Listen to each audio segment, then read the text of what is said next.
ഓണത്തിന് കരുതലുമായി സംസ്ഥാന സർക്കാർ. സാമൂഹ്യ സുരക്ഷാ ക്ഷേമനിധി പെൻഷൻ ഗുണഭോക്താക്കൾക്ക് സർക്കാരിൻ്റെ ഓണസമ്മാനമായി 2 ഗഡു ക്ഷേമ പെൻഷൻ ലഭിക്കും. കുടുംബശ്രീക്ക് കീഴിലുള്ള ഹരിതകർമ്മ സേനാംഗങ്ങൾക്ക് 1000 രൂപ ഓണം ഉത്സവബത്ത നൽകാനും തീരുമാനമായി. സർക്കാർ ജീവനക്കാർക്കും അധ്യാപകർക്കും 4000 രൂപ ബോണസ് ലഭിക്കും. ബോണസിന് അർഹതയില്ലാത്തവർക്ക് പ്രത്യേക ഉത്സവബത്തയായി 2750 രൂപ നൽകാനും സർക്കാർ തീരുമാനിച്ചു. വിവരങ്ങൾ ഷീജ നൽകും. ഷീജ, സർക്കാരിൻ്റെ ഇന്നത്തെ പ്രഖ്യാപനങ്ങൾ എന്തൊക്കെയാണ്?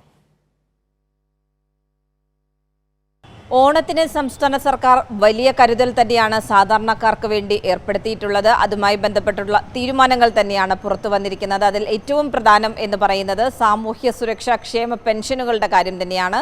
നമുക്കറിയാം, നിലവിൽ 1 ഗഡു പെൻഷന്റെ വിതരണം നിലവിൽ സംസ്ഥാനത്ത് പുരോഗമിച്ചുകൊണ്ടിരിക്കുകയാണ്. ഓഗസ്റ്റ് മാസത്തിൽ ആരംഭിച്ച വിതരണമാണ് ഇപ്പോൾ പുരോഗമിച്ചുകൊണ്ടിരിക്കുന്നത്.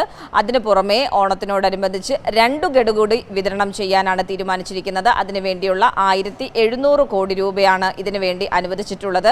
ഇതിൽ ഏറ്റവും പ്രധാനപ്പെട്ട കാര്യം, ഓണത്തിനോടനുബന്ധിച്ച് അപ്പോൾ ആകെ ഒരു ഗുണഭോക്താവിന് ലഭിക്കുക 3 ഗഡു പെൻഷനായിരിക്കും എന്നുള്ളതാണ്. അങ്ങനെ ഈ നിലവിൽ വിതരണം ചെയ്യുന്ന 1 ഗഡു, അതിനു പുറമെയാണ് 2 ഗഡു കൂടി വരുന്ന ബുധനാഴ്ച മുതൽ വിതരണം ആരംഭിക്കുക. 62 ലക്ഷത്തോളം പേർക്കാണ് 3600 രൂപ വീതം ഈ ഓണത്തിന് മുൻപുള്ള ദിവസങ്ങളിലായി ലഭിക്കുക. ഏതായാലും ആ രീതിയിൽ പെൻഷന്റെ വിതരണം പ്രത്യേകിച്ചും മാർച്ച് മാസം മുതൽ സംസ്ഥാനത്ത് ഒരു തരത്തിലുള്ള മുടക്കം പോലും ഇല്ലാതെയാണ് പെൻഷന്റെ വിതരണം പുരോഗമിച്ചുകൊണ്ടിരിക്കുന്നത്.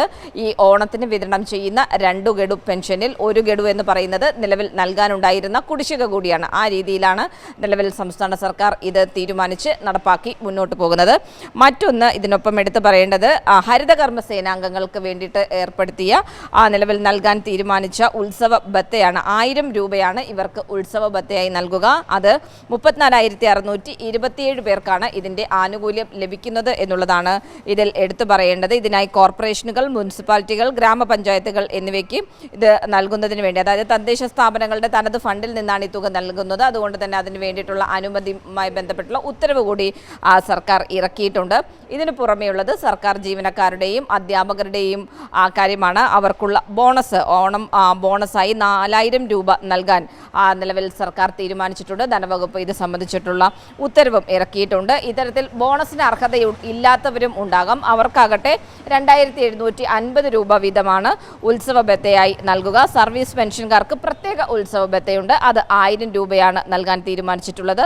പങ്കാളിത്ത പെൻഷൻ പദ്ധതി പ്രകാരം വിരമിച്ച ജീവനക്കാർക്കും പ്രത്യേക ഈ ഉത്സവ ബത്ത ലഭിക്കുന്നതായിരിക്കും എന്നുള്ള കാര്യമാണ് ധനവകുപ്പ് അറിയിച്ചിട്ടുള്ളത്. അതിനൊപ്പം എടുത്തു പറയേണ്ടത്, പങ്കാളിത്ത പെൻഷൻ പദ്ധതി പ്രകാരം വിരമിച്ച ജീവനക്കാർക്കും ഈ പ്രത്യേക ഉത്സവ ബത്ത ലഭിക്കുന്നതായിരിക്കും. ഇതിനു പുറമെ സംസ്ഥാനത്തെ എല്ലാ സർക്കാർ ജീവനക്കാർക്കും 20,000 രൂപ വീതം ഓണം അഡ്വാൻസായി അനുവദിക്കാനും നിലവിൽ തീരുമാനിച്ചിട്ടുണ്ട്. 6000 രൂപയുടെ ബോണസ് ആയിരിക്കും പാർട്ട് ടൈം കണ്ടിജന്റ് ജീവനക്കാർക്ക് ഉൾപ്പെടെയുള്ളവർക്ക് അവർക്ക് എടുക്കാൻ കഴിയുന്ന തുക അതായിരിക്കും. ഇതിനൊപ്പം കഴിഞ്ഞ വർഷം ഉത്സവ ബത്ത ലഭിച്ചിട്ടുണ്ടായിരുന്ന കരാർ പ്രകാരം ജോലി ചെയ്യുന്നവരുണ്ട്. അതിനൊപ്പം തന്നെ മറ്റ് ജീവനക്കാരുണ്ട്. അവർക്കെല്ലാം കഴിഞ്ഞ വർഷം ലഭിച്ച തുക അതേ രീതിയിൽ തന്നെ ലഭിക്കും എന്നുള്ള കാര്യം കൂടിയാണ്. അതുകൊണ്ട് തന്നെ നിലവിൽ ഏതായാലും ഒരു ഭാഗത്ത് കൃത്യമായിട്ടുള്ള വിപണി ഇടപെടൽ, അതിനൊപ്പം തന്നെ സാധാരണക്കാർക്ക് വലിയ രീതിയിലുള്ളൊരു കൈത്താങ്, അത് തന്നെയാണ് ഈ ഓണത്തിന് സർക്കാർ ലക്ഷ്യമിടുന്നത്. അതുമായി ബന്ധപ്പെട്ടുള്ള പ്രവർത്തനങ്ങൾ തന്നെയാണ് നടപ്പാക്കി മുന്നോട്ട് പോകുന്നത്.